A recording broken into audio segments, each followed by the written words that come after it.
Tammy, thanks so much for that. About a quarter after 6 o'clock, incredibly warm this morning. Very quiet weather conditions so far, just a few scattered clouds. Look at the number out at the airport, 61 degrees officially here in town right now. It feels like June, and to put this in perspective, we should be starting off at about 25. So incredibly warm, coming off that record high of 79 yesterday. And with scattered clouds, the south winds helping to hold temperatures up a little bit.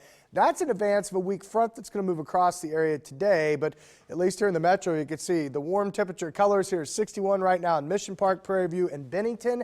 As we go east, it's really about the same. The coolest we can find, Papillion, and out at the Field Club, 59. But even in the Bluffs this morning, we're still checking in at 61. And that seems to be a very uniform and common number on the Iowa side here. At least last hour, we had everybody at 61 degrees. Checking the latest temperatures there. Yep, that's still the common number. 59 at last report in Maryville. Notice as you get, say, from Fremont to Lincoln, temperature's still pretty mild, although Lincoln, you've dropped to 53. And look at this, cooler air beginning to move in behind a front. We're in the 40s now for places like Norfolk and Columbus, even all the way down to 41 in York. So obviously you can see where the cold front is. It's going to move east, but I think as we get into the warmer part of the day, we'll modify that air mass just a little bit. So we're pretty steady in the 60s all day long here in the metro. There's not a lot of moisture for the front to work with. In fact, you can see eastern Nebraska, western Iowa dry right now.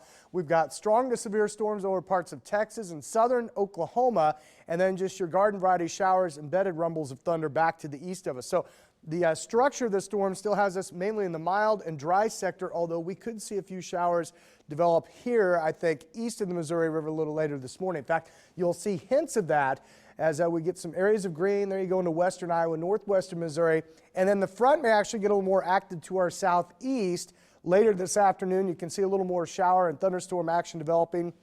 Here in town, it's only about 20%. Majority of this is going to be east and south of us, and you can see temperatures even by this evening still holding in the 60s. So we'll try to shoot up to 69 again. We're kind of waiting to see how fast that front moves across the area. We could actually fall a little bit or at least steady off, but either way, about 20 degrees above normal compared to where we should be for this time in March. Then the cooler air certainly moves in tonight with scattered clouds. Fortunately, the winds go light out of the north, and then our forecast for tomorrow down a little bit behind this latest front, 58. Then we start to climb the ladder again, back to 62 Thursday, middle 60s Friday.